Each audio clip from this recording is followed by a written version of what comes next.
everybody, how's it going? Welcome to D4, D&D Deep Dive. This is the show where each week we take a deep dive into one, sometimes two, specific character builds for Dungeons & Dragons.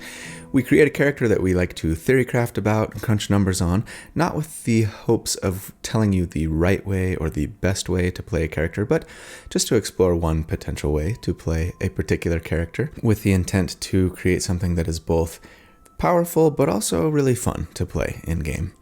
So if you enjoy creating characters for D&D almost as much as you enjoy playing the actual game itself, then welcome home. This is where you belong, and I'm so glad you're here. So thanks for being here. My name's Colby. I got a lot to go over today, so let's just jump right in. Here's a frequent request I get from viewers.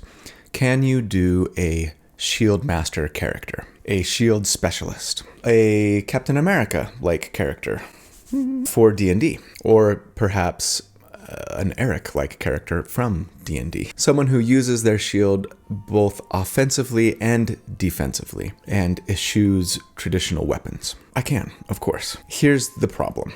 No matter what we do, the damage that we get from taking this approach is never going to be stellar. There's no Great Weapon Master bonus. There's no easy and thematically appropriate, maybe, weaponized bonus action attack. And so I think we need to be asking ourselves, if we're going to take this approach, if we build a Shield Master character, what else can we do with them in addition to just do damage? Probably something we should be asking ourselves with every character we build, I guess. What can the shield potentially help us do better in combat, aside from protect ourselves? And I think the biggest thing that it can help us do effectively in combat is control.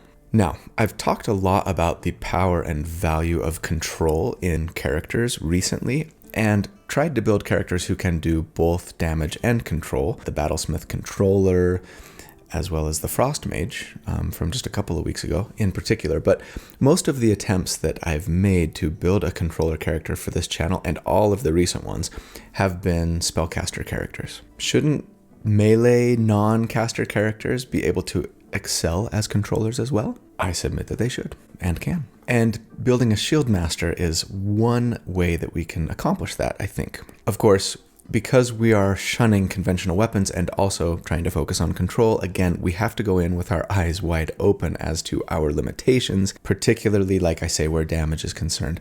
We're playing this character for flavor, for concept, and the value that we bring to the party will primarily be in taking one or two enemies out of the fight, keeping our more vulnerable allies safe, and bringing as much damage as we can to the fight as a secondary goal once we've sort of prioritized the control and protection aspect of the character that we're building. One last thing that I'll mention before we jump in.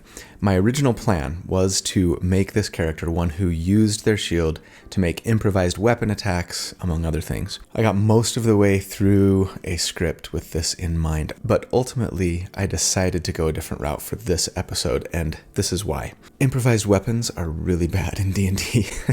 Not just because they don't do a ton of damage. We can deal with that. We can work around low damage weapons. We've done so plenty of times, right? The biggest challenge, I think, is getting around the potential confusion of what counts as an actual weapon, a weapon attack, a melee weapon attack, an attack with a melee weapon, etc., in D&D 5e. I've spent way too much time over the last few days, so much time, scouring forums and compendiums and tweets of all shapes and sizes, trying to get a raw answer to whether or not an improvised weapon actually qualifies as a melee weapon for all of the things that we'd want to use a melee weapon for in D&D 5e. And the best answer that I can come up with after hours of research is probably, depending on the table, depending on what you're wanting to use it for. And I hate just assuming that something is going to work a certain way for a build if I'm not at least like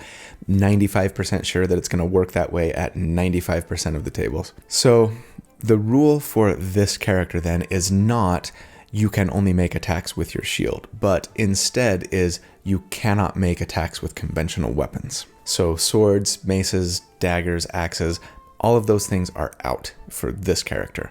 We will be bashing stuff with our shield, but we will also be using our free hands or natural weapons if we have them. So, right, this character has a strong aversion to conventional weapons that they cannot or will not get over. Or perhaps they just find themselves to be more effective and efficient with their shield and their body, and they will be using those things for all of the attacks that they make in combat. I mean, Captain America didn't just hit stuff with his shield, right?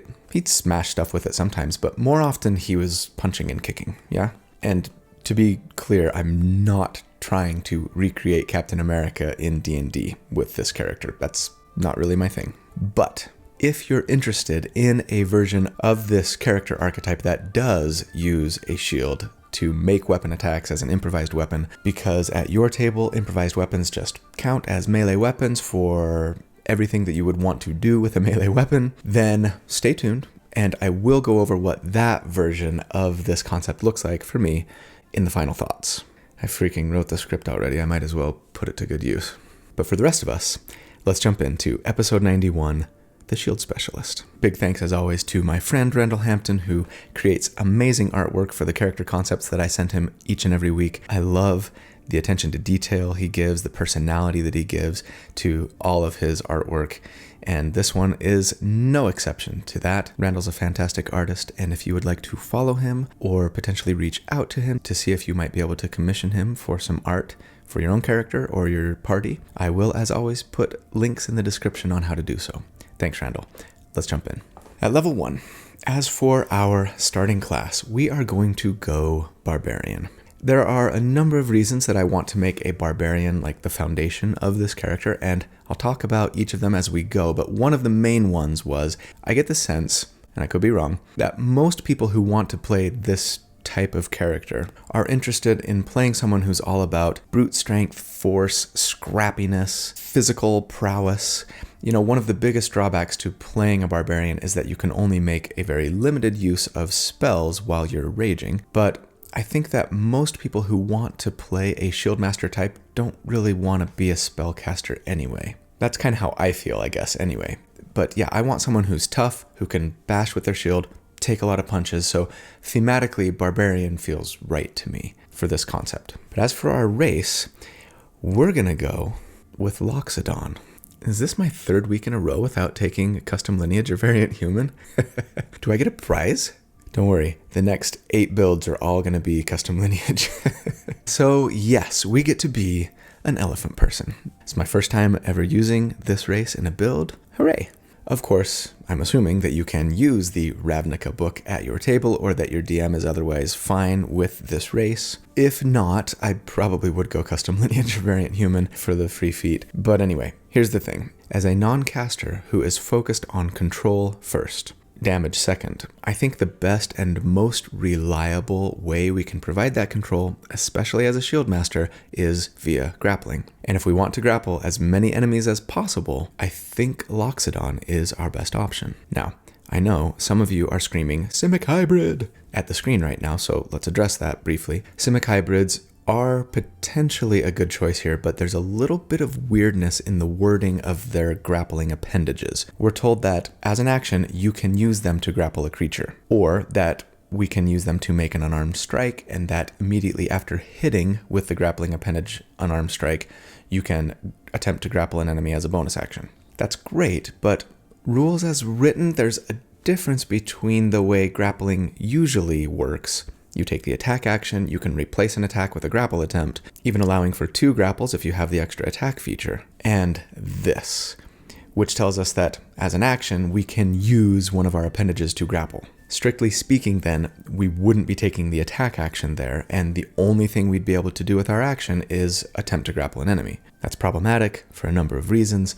If we were instead to try and make an unarmed strike with one of them and then grapple as a bonus action, that's better, but I actually prefer to be grappling with my action, and we'll get into why later. Anyway, if at your table the appendages work similarly to how grappling works otherwise, and they're basically just a couple of extra arms that can be used to grapple more enemies, then go ahead and take Simic Hybrid. It would let you grapple yet another enemy potentially. The rest of us are growing trunks because yes, Loxodons. You are a lumbering giant, typically slow and thoughtful, but just like Wizards of the Coast says in their description, if provoked to action, Loxodons are true terrors, bellowing with rage.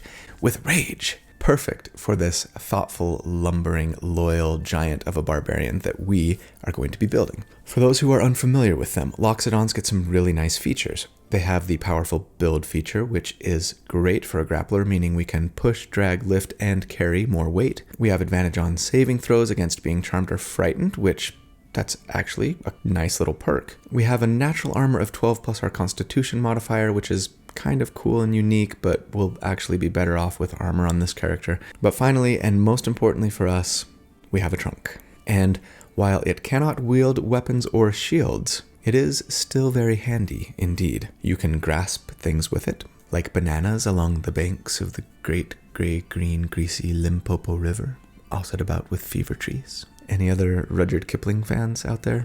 No? Okay.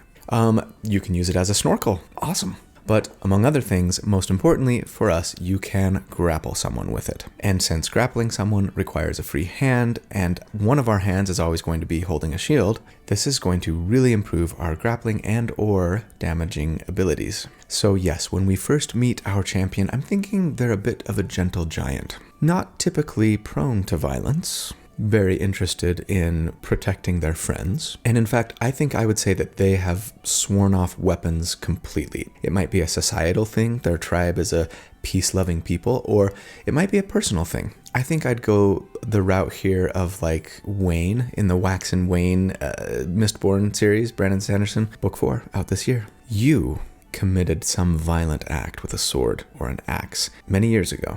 Hurting an innocent, I think, or perhaps justly killing someone who you loved, but who had committed a great crime themselves, needed to be dealt with. But ever since then, you can't pick up a blade without your hands shaking. It's a psychological thing. You have sworn to do your best to master the rage that sometimes bubbles to the surface when you are provoked, or even more when your friends are threatened, and have vowed to never take up a weapon again with the intent to harm others. As for our abilities, I'm gonna assume point by as always and recommend we go with a 15 strength plus 2, a 15 constitution plus 1, and a 14 dexterity. Probably a 10 wisdom with the points that we have left, dumping, charisma, and intelligence. For equipment, I think we ought to go with the gold buy method here and grab some scale mail and a shield. Because no, we don't really want to make use of the unarmored defense ability that barbarians get at level 1. This tells us that we can add our constitution and dexterity modifier to our armor class if we're not wearing armor, but that would actually be slightly worse than wearing scale mail with a +2 to our dex right now. And of course, we could potentially get half plate later, which would be even better. So yeah, right now with scale mail plus our dexterity modifier plus our shield, we would have an 18 armor class. And that's pretty nice. And I should probably mention that we are actually going to be more tanky than most barbarians would be due to our decent AC and some other things, like rage, for example, the other feature that we get here at level 1. So yeah, work on your ear flapping and trumpeting noises.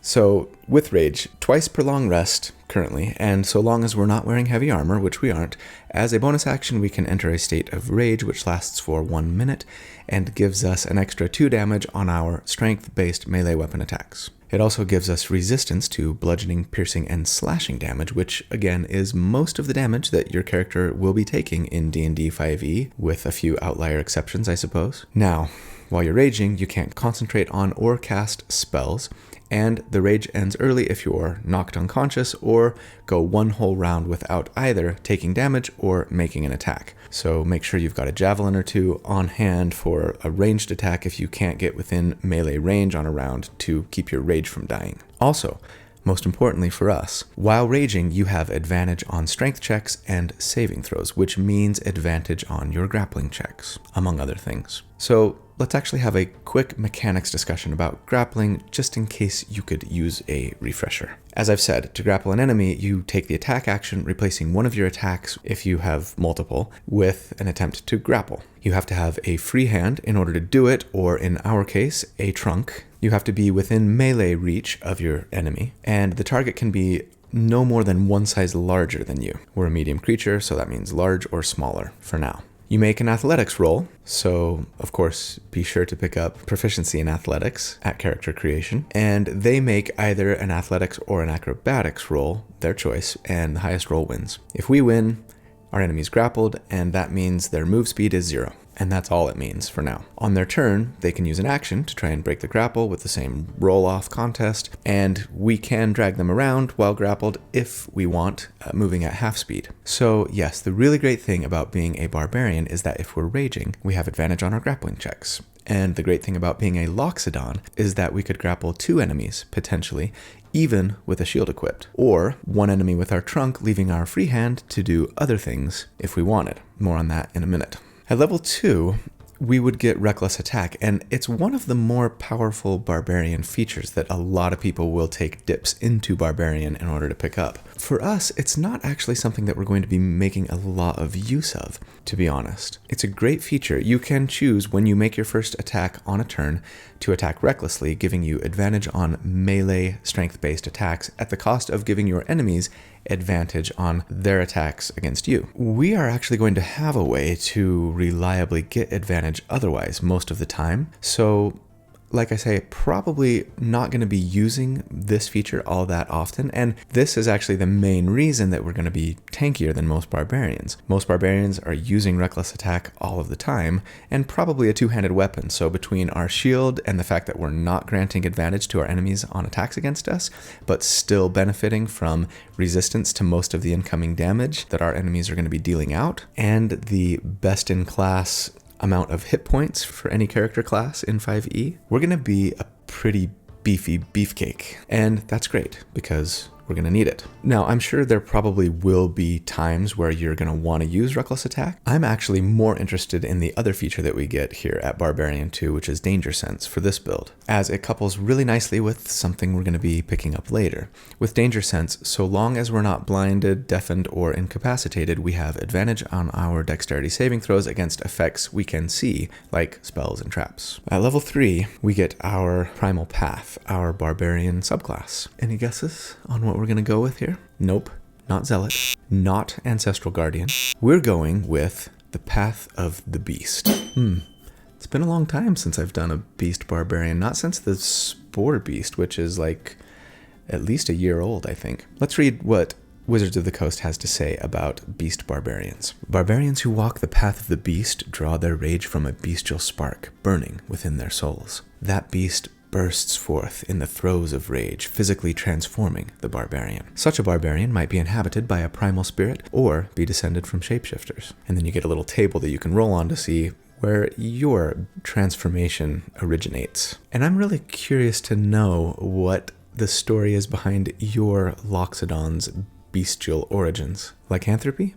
A fey gift or curse? The shaman in your tribe bestowed it upon you? Or perhaps it's just always something that's been in your family's bloodline or tribe. Regardless, I love the image of this bipedal elephant who can also grow claws or a tail or even mandibles, because yes, as a beast barbarian, we get the Form of the Beast feature, which tells us that when we enter our rage, we can manifest a natural weapon. It counts as a simple weapon for us, it uses our strength to hit and damage, and best of all, I think, we can choose the weapon's form each time we rage, and I love that versatility. So it can take one of 3 forms: a bite that does 1d8 piercing damage on a hit, and once per turn lets us regain our proficiency bonus in hit points if we're below half health. Might be nice if we go into a fight already badly injured. The second option is claws, so each of our hands transforms into a claw, which we can use as a weapon if it's empty. An elephant with claws.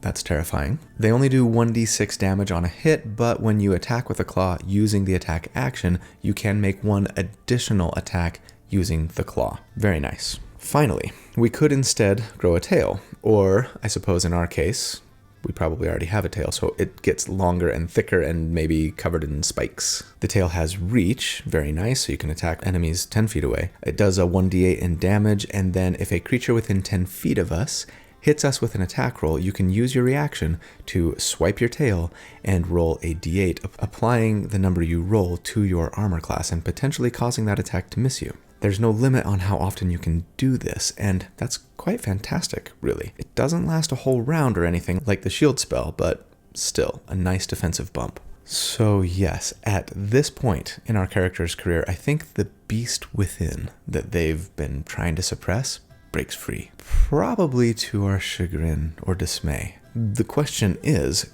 which natural weapon do you use? I think that all depends. Do you want to lean into the damage aspect of what you do or the control aspect? If we wanted to do a little more damage, we'd go with the claw, as it would let us make 2 attacks currently, 3 once we get the extra attack feature, right? All with our strength and rage damage bonuses. Naturally, when I crunch numbers for our damage report, I'm going to assume that we're using the claw, since I'm always trying to explore the possible limits of what we can do numbers-wise. In that scenario, we're grappling 1 enemy with our trunk and making claw attacks with our free hand. That said, if it were me playing this character in-game, I think I'd more often than not go with the tail. Because with the tail, as a shield master Loxodon, we could actually grapple 2 creatures, one with our trunk, one with our free hand, and then still make attacks against them with our spiny tail while still using our shield. And that is awesome.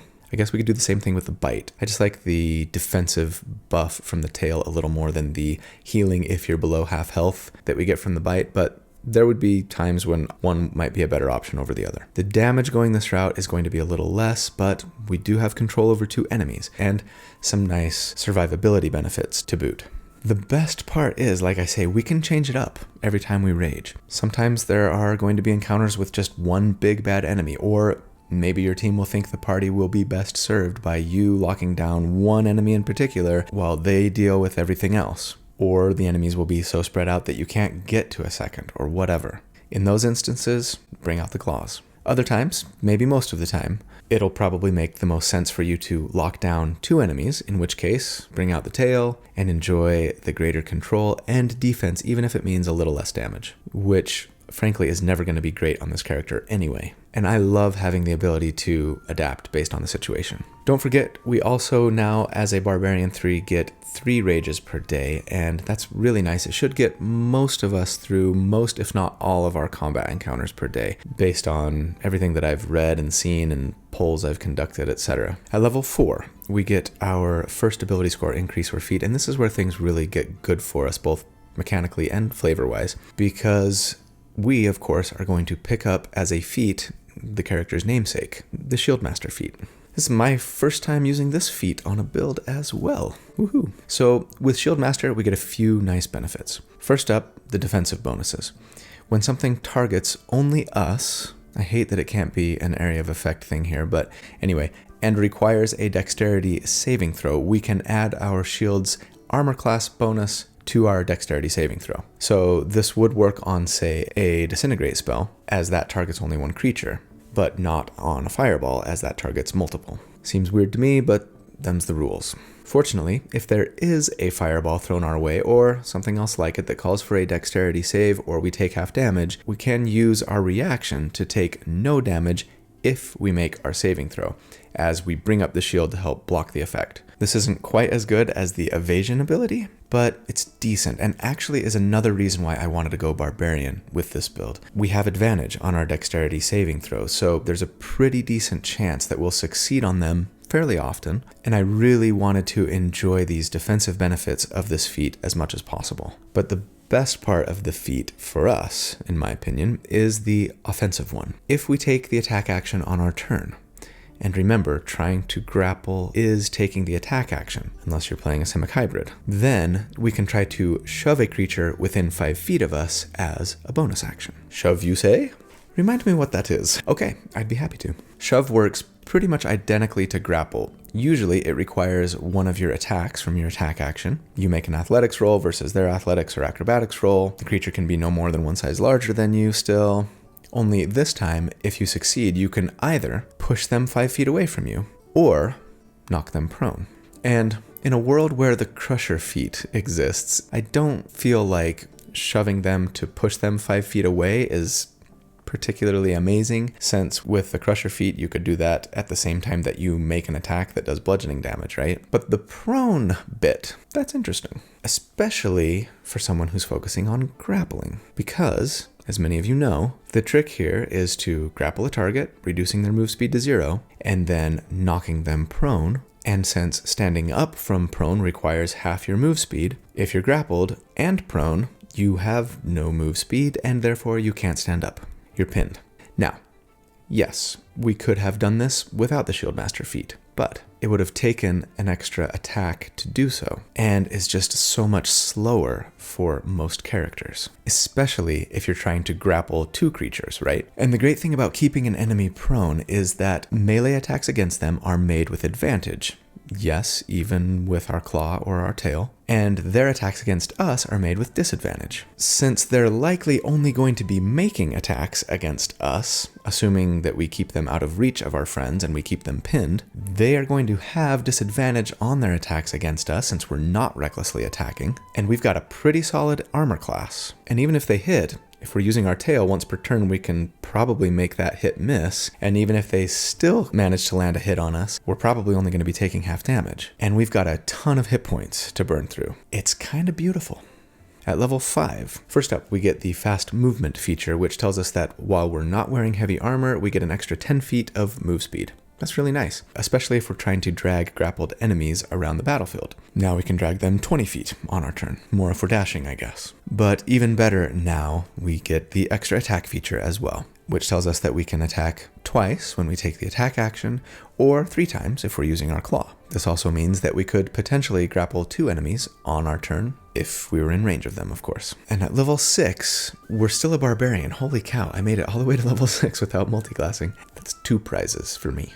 In Barbarian, no less. Now, you actually could, I think, start your path on levels in another class now, but I'm wanting at least to get to Barbarian 6 here because as a Beast Barbarian, we get the Bestial Soul feature, which tells us that our natural weapon attacks are now considered magical for the purpose of overcoming resistance to non-magical attacks. And that's a big deal for us, and actually is one more reason why I was hesitant to build a character that was making attacks with their shield as an improvised weapon. The higher level we get, the more prevalent enemies with resistance to non-magical attacks become. Now, sure, it's possible that your DM would let you overcome resistance to non-magical attacks if you were using a magical shield as an improvised weapon, but again, it's hard for me to just assume that that's going to be the case, right? Your shield may give you a +1 to your armor class, but I don't know that that would necessarily then apply magical bludgeoning damage if you tried to bash someone in the face with it, you know? Let alone give you a +1 to hit and damage. I would certainly allow it, and I bet a lot of DMs would, but rules as written, maybe not. Something else cool about the Bestial Soul feature. Each time you finish a short or long rest, you can adapt your bestial form to give you some pretty cool utility. And we get to choose between a few different things here. The climbing adaptation gives you a climbing speed equal to your walking speed of 40 feet now, letting you climb up walls and even upside down on ceilings without needing to make any kind of check. Can you imagine anything cooler than an 8-foot tall, 400-pound bipedal elephant crawling along the ceiling? I'm not sure I could. And I suppose you could even get up to some shenanigans here, potentially grappling an enemy, maybe like crawling up the wall with them, hitting them a few times on the way and then dropping them for more damage, maybe even falling on them for even more damage, though you would take some too, but of course it's bludgeoning damage, so you would have resistance. There's a jumping adaptation option, which lets you jump a little farther. You make an athletics check and add the total to the feet that you can jump. Situationally useful, or the swimming adaptation, which gives you a swim speed equal to your move speed, and you can breathe underwater. But I've got this snorkel. I'm pretty sure we'd all be using climbing most of the time, but it's nice to have other options if needed. Alright, at level 6, it's time for our first damage report, so let's discuss combat tactics here. On round 1, you're going to rage with your bonus action, pulling out your claws or your tail, and then running up, grappling an enemy. Again, I'm assuming for damage purposes here that we're going claws, though tail might be the better option, so grapple an enemy and make an attack against them. Next round, you take the attack action, use your bonus action to shove them prone with your shield, and now that they're on the ground, you use all of your action to make 3 claw attacks against them, each of them with advantage, doing 1d6 +3 for our strength modifier, +2 from our rage bonus. If we're going tail, of course, we would rage, run up and grapple 1, then grapple the second. Next turn, shove one of them as a bonus action and make 2 tail attacks against them while they're pinned to the ground. Next turn, shove the second one with a bonus action using our shield, right? And then continue making attacks against whoever's not dead. But anyway, assuming the claw attacks, against an enemy with a 10 armor class, we would on average do 26 damage per round. And against an enemy with a 15 armor class, we'd do 22 DPR. And so, alright, that's not the worst damage we've ever seen for sustained damage dealing character builds that I've done on this channel. For those who don't know, check the video description to see the comparisons for all of those DPR builds. But it's close to the bottom, near the bottom of tier 3 compared to other characters at this level. But hey, we're bringing some really nice control to the party, not to mention some very solid survivability, which makes me feel really good about where we're at, regardless of the damage numbers. And now that we've got the foundation of our Shield Master in place, I wanted to pause and read you guys the description that the team over at dScryb came up with for this character, since they are again the sponsor of the video this week. Barreling forward, a massive humanoid with leathery gray skin, large and flat ears, and short tusks uses her long snout to drag a mail-clad warrior like a rag doll. Her eyes bulge in fury as she smashes into a second adversary with her shield. The blow resounds, tossing her target to the dirt where she pins him. The first foe, wrapped in her trunk, tries to bring a spear to bear, but she whips the weak thrust aside, with a long tail covered in spines, before hurling him to the ground. Then she stomps down with a broad, flat foot to hold him in place. Trumpeting in triumph, she lashes both fallen fighters with her spiky appendage.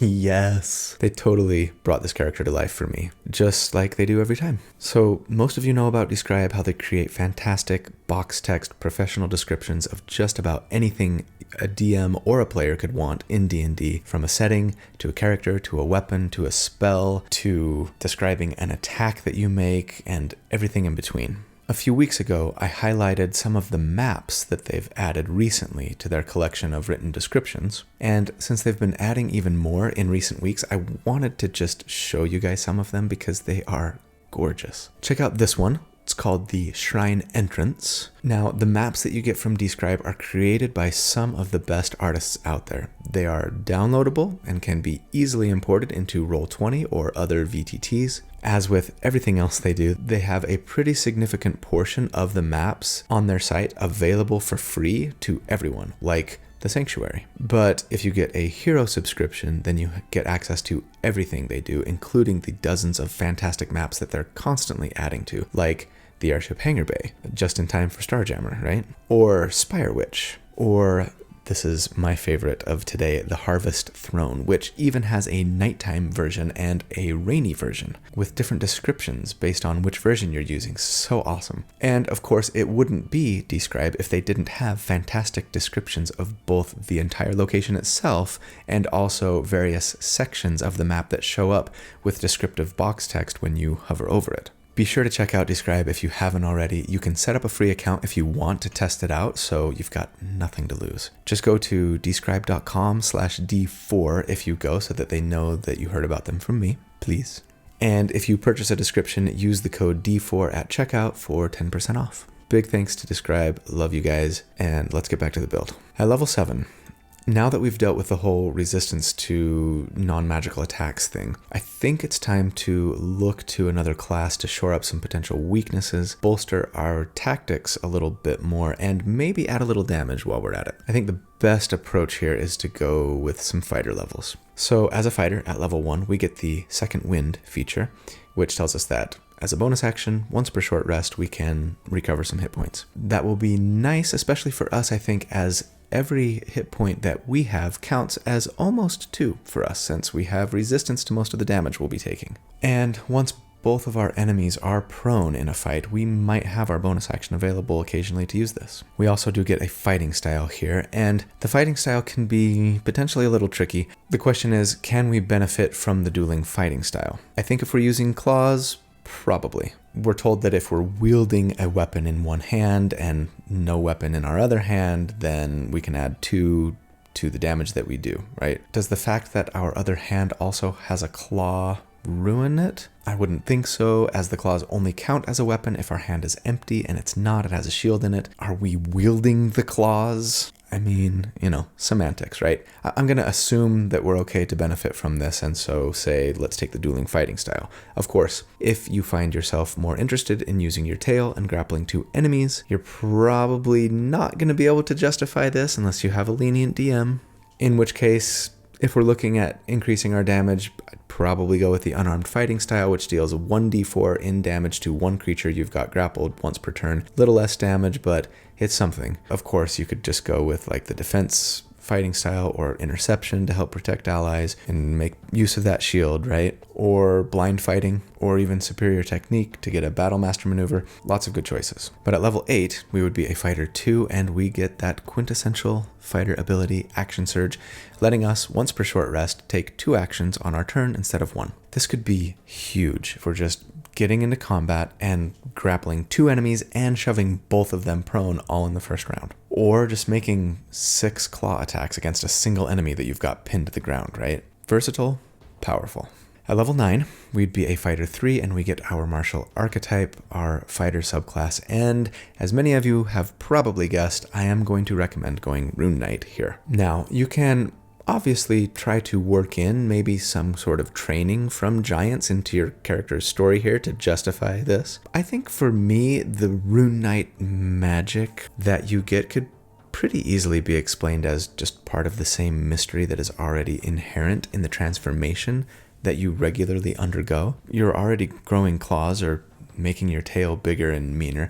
Growing in size could just be an extension or an evolution of that. As for the runes themselves, perhaps it's part of your giant-like people's shamanistic or druidic culture already. Mechanically speaking, though, if you're building a character who's designed for both grappling and shoving, it's really hard not to take Rune Knight levels because both grappling and shoving have the stipulation that they only work against creatures one size larger than you or smaller. So our options, if we want to grapple a creature that's huge, are either find a way to pick up the Enlarge Reduce spell, but as that's a concentration spell, it isn't super compatible with a Raging Barbarian, or to take fighter levels and pick up Rune Knight, because yes, as a Rune Knight we get the Giant's Might feature here, which tells us that PBX-PD, proficiency bonus times per day, with a bonus action we can grow to large size for 1 minute. As a large creature, then we could grapple and shove creatures that are huge or smaller. We also get to add 1d6 of damage once per turn to one of our weapon attacks. We also get advantage on strength checks and saves, which is a little bit of a bummer because we were already getting that from Rage. But then again, if you were playing at a table that fairly regularly sees more than 3 combat encounters in a day, this is going to be a nice thing to have as a backup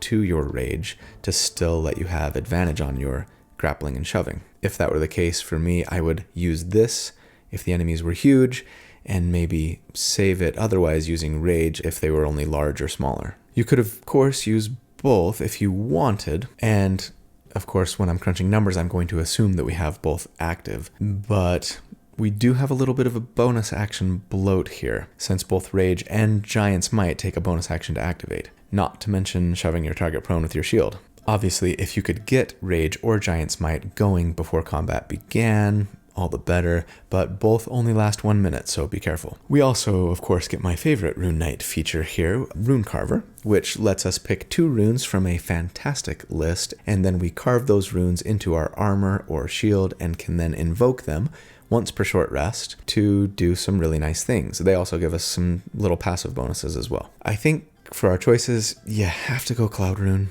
because it's overpowered and amazing.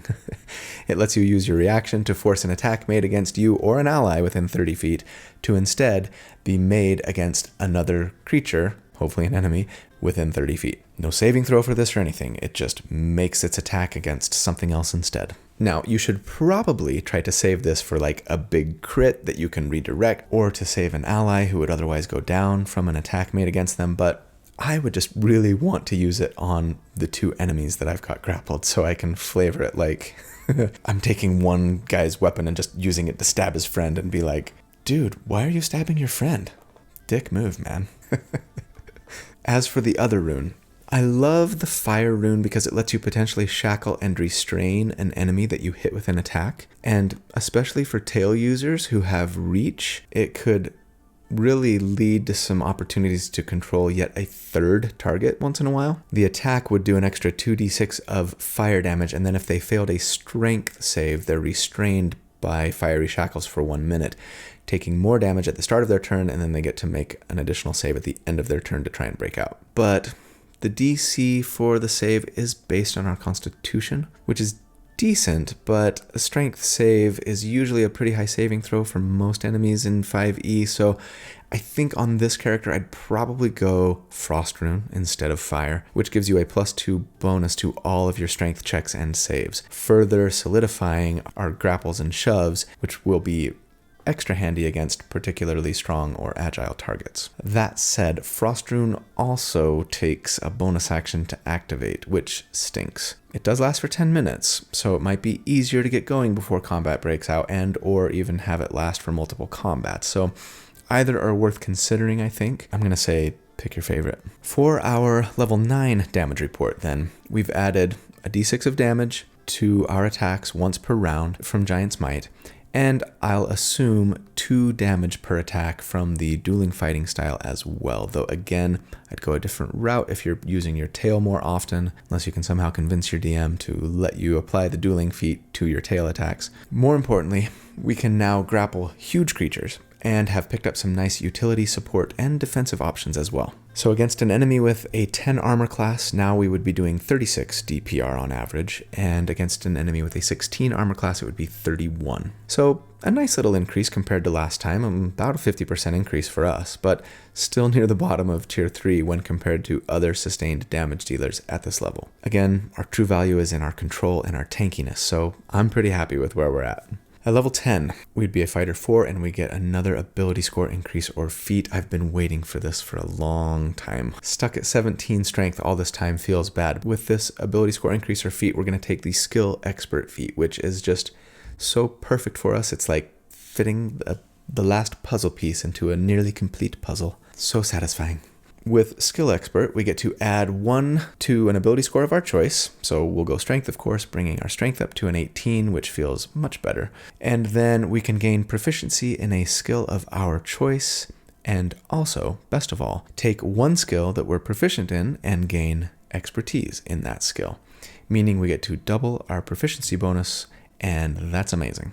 So with an 18 Strength, the Frost Rune active, theoretically, and expertise in athletics, we would have a +14 to our shove and grapple checks currently. And we make them with advantage. That's incredible. But at level 11, let me pause for a moment here. From this point, I can see our character going in several different directions, actually.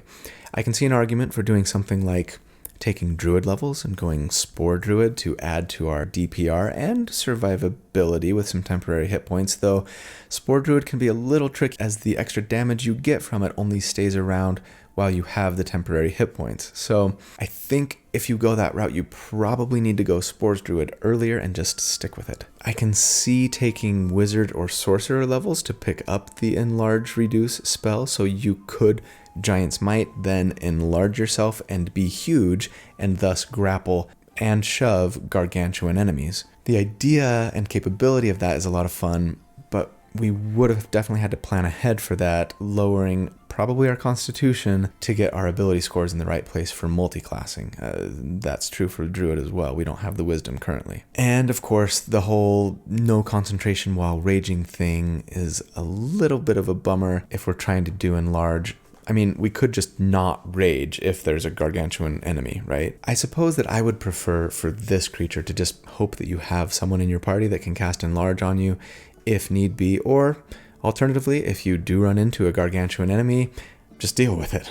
Hopefully there are some non-gargantuan minions that you can grapple and bash, but if not, I mean, I'm okay with there occasionally being fights that force you to change your tactics. I think it keeps it interesting. Now you can use Reckless Attack and go in there and just start clawing the thing, right? I think, for me, for this character, I would probably just stick with Fighter or Barbarian. I really like the brawler, basher, scrapper thing we've got going, and I just kind of want to stick with that theme. But as to which route we go, it's kind of a tough call. The biggest draw to staying fighter would be that almighty third attack that we get at fighter 11. But for us, that wouldn't come until character level 17. So maybe if I knew that the campaign was going to go very late game, I'd go that route. Beyond that, you do get one more ability score increase or feat than a barbarian would, which is nice, and another rune from Rune Knight, among other things. I think I would prefer to just go back to barbarian on this character and stick with it. Frankly, neither route is going to give us a lot that's going to show up on the DPR spreadsheets, aside from that very late third attack from fighter. But again, as a character who's primarily interested in control, the things we do get from barbarian will do more, I think, to make us more effective at what we're trying to do with this character, even if that doesn't necessarily mean a lot more damage. Like, for example, the Feral Instinct feature that we get at Barbarian 7. With Feral Instinct, we can act normally on the first round of combat, even if the enemy surprises us, so long as we rage on our first turn, which we're always doing anyway. And better yet, we have advantage on our initiative rolls. Going before your enemies is always important, but I think maybe especially for control-focused characters, as it will let us lock down our targets before they even have a chance to try and hurt our more vulnerable allies, right?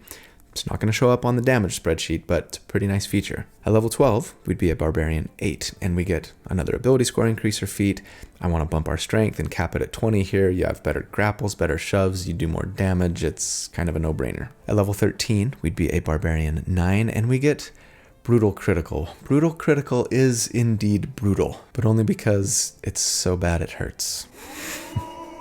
If you're building a character specifically to crit, often with big damaging weapons, like I did with the Crit Fisher build, I think it's an okay feature. For the rest of us, it's pretty bad. I mean, since we pretty much always have advantage and make 3 attacks per turn, assuming we're using our claws, we will get some okay use out of this, critting semi-often, but since we're using a D6 weapon when we do crit, it just doesn't do a whole lot for us damage-wise. For our level 13 damage report then, the only real damage increases we've seen since last time are a very small bump from Brutal Critical and 2 bumps to our strength modifier. We have, of course, picked up some things that will really help us be a better grappler and shield basher though.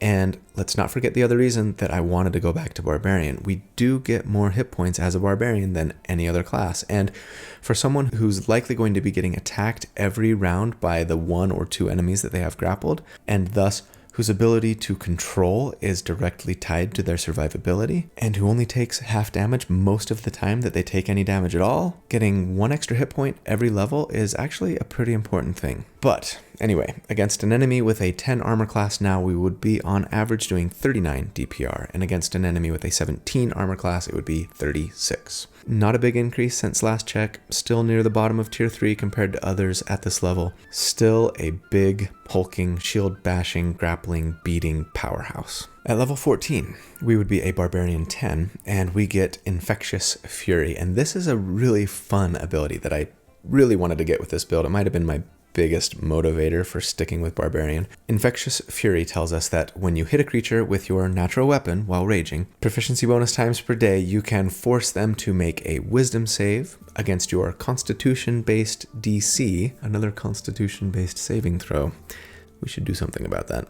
But if they fail the save, you can either deal 2d12 psychic damage to them, not bad, or even better, force them to use their reaction to make a melee attack against another creature of your choice that you can see. And this is just classic. So now we are for sure using our Cloud Rune to force one of our 2 grappled enemies to attack the other one, and then using Infectious Fury to force the other one to hit him back. And I'm really hoping that once in a while, your DM might just have your enemies start brawling with each other at that point. Maybe if they fail an intelligence check or something. I mean, you're not doing a ton of damage to them anyway, right? So come on, DM.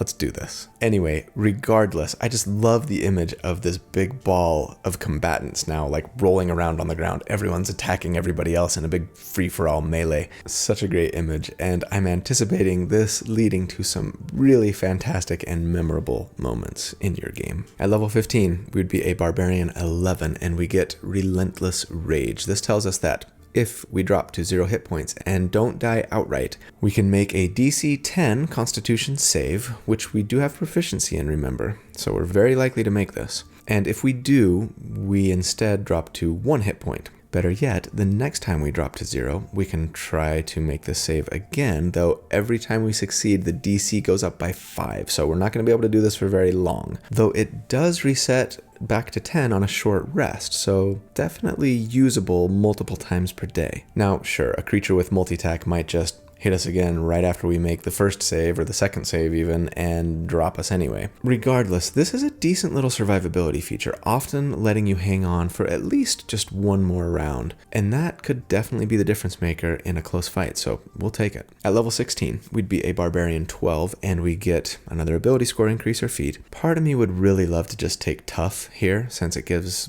the most hit points possible, but with all of the Constitution-based abilities that we have right now and how increasingly important our Constitution saving throw is becoming, probably just bump Con here instead to improve the saving throw of our Fire Rune if we have it, but also our Infectious Fury feature, our saving throws, plus give us more hit points to boot. Resilient Wisdom wouldn't be a bad choice, of course, either, especially since as a Loxodon, we have advantage against Charm and Fear effects, right? But finally, at level 17, we would be a Barbarian 13, and we kind of end on a dud because we get another helping of Brutal Critical. So now, when we crit with our claws, we do yet another 1d6 damage. All right. Next level is the Beast Barbarian Capstone, Call of the Hunt, which I rather like, so I think I'd stay the course if we got to this point on this character. For our final damage report, however, not a lot has changed for us numbers-wise, other than that teeny bump from another helping of Brutal Critical, but we have greatly improved our survivability and picked up that really fun and somewhat powerful Infectious Fury feature too. And thus, against an enemy with a 10 armor class at this level, we would be doing 40 DPR on average, and against an enemy with an 18 armor class, it would be 37. And yeah, we're now at the very bottom of tier 3 compared to other builds at this level, but we're still a fun and effective character to play in combat, I think, so it's okay. So, all right. Let's talk about final thoughts. The tier score for this character, when you average the damage that they do against all armor classes that we calculate for at every level that we calculate, is a 31, putting them, yes, in very last place compared to other DPR builds. But to be honest with you, part of me feels like I probably shouldn't have been comparing this character to other DPR builds. Maybe I need to start a separate spreadsheet for like control-focused characters. But you know what the beauty of this character is, in my opinion? You could almost call them a tank and a controller. I mean, sure, their survivability wouldn't be quite as good as like the tank characters I've made to date, but they also are doing something that those characters couldn't for the most part, locking down potentially multiple enemies, keeping those enemies from attacking their allies, and most likely taking damage instead of their squishier friends. I mean, that's kind of exactly what a tank is trying to do anyway, right? And so, sure, if we think of this Shield Basher as a character who's trying to do lots of damage, we're going to be disappointed. But if instead we think of them as a character who very effectively protects their friends while controlling their enemies and puts out a decent bit of damage while they're at it, then I think we would feel like we were a really strong and effective character in combat, not to mention an absolute blast to play. Now, as for the alternate build that I promised, for those who did want to use their shield as an improvised weapon and weren't worried about any rulings or potential issues with monsters resistant to non-magical attacks and all of the potential problems there, here's how I would build them. Stick with Loxodon. Start Rune Knight and take it all the way to 6, picking up the Tavern Brawler feat at level 4 so you can have proficiency with improvised weapons, because otherwise you don't. And Shield Master at level 6. Tactics-wise, you're functioning very similarly, but you're just doing a d4 of damage for that improvised weapon shield attack, and you're only getting 2 attacks and no rage bonus. You would have the dueling fighting style and the Giant's Might bonuses, but it's still significantly lower damage than the Beast Barbarian route we took at level 6. I think after that, however, I'm probably going to actually take some cleric levels. My biggest goal would be to get up to Spirit Guardians. I figure since you've got 2 enemies grappled and prone at all times and they're not getting away from you, you might as well be doing some additional damage to them round after round while you've got them pinned, right? And Spirit Guardians would be really great for that purpose. It is a 5-level investment into Cleric to pick up that 3rd level spell, but once you got there, it'd be an extra 3d8 of damage to each target each round. And potentially you could be affecting more than just the 2 you've got pinned, right? At that point, you'd be doing a little more damage per round than our Beast Barbarian was doing. It's a hefty investment into Cleric, but it would bring some fun support and utility options to the table, I think, as well, that the Barbarian route wouldn't have. Some healing, some buffing, etc. I think for the subclass, I'd probably go War Cleric for an occasional bonus action attack once both your enemies were pinned and you had a free bonus action, right? But after Cleric 5, I think I just go back to Rune Knight to get the additional ability score increases, more and better runes, and eventually that 3rd attack. Going that route would be less damage early, more damage late, less survivability overall, but I think still a fun and effective path and would let you be just a true shield face basher exclusively. But I think I prefer the Beast Barbarian myself. Maybe a little less shield heavy, but I think a better controller tank overall. And I like the feel of it more thematically. You're really, for the most part, just kind of relying on your physical prowess. It might be enhanced physical prowess, but it's still physical prowess. Anyway, that's the build for the week. I love you guys so much. Thank you for watching, for subscribing, for liking, for commenting. Let me know which of the 2 builds you prefer in the comments and why. And I hope you'll check out the other content in the channel. If you're not typically in the habit of doing so, there's lots of good stuff out there, I think. I'm biased. More importantly, I hope you have a fantastic day, a great week. I hope that you stay safe and happy and good and kind, and that I see you soon. All right, take care.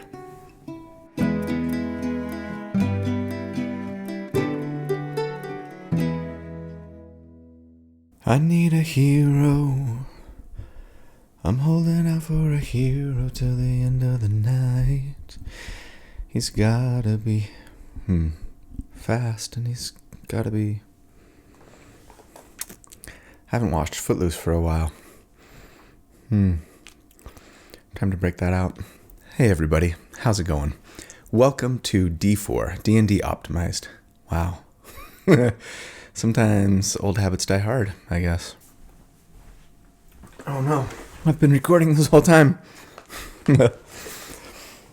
I needed to get some lunch. Uh-oh. Kids are home from school. I better make this quick. The claw's gonna get you. You're scared of the claw. No, don't say that.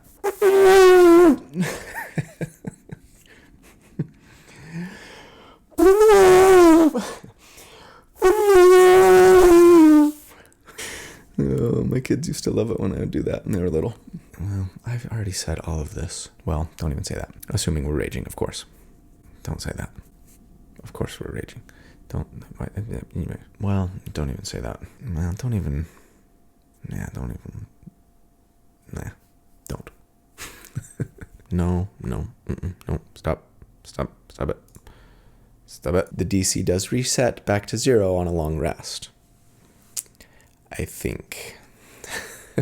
It's a long rest, right? It's not short rest. That would be OP. Well, come on, it's a late game barbarian. It's not OP. Nothing's OP. They need some love. A short or a long rest. Good for you, wizards.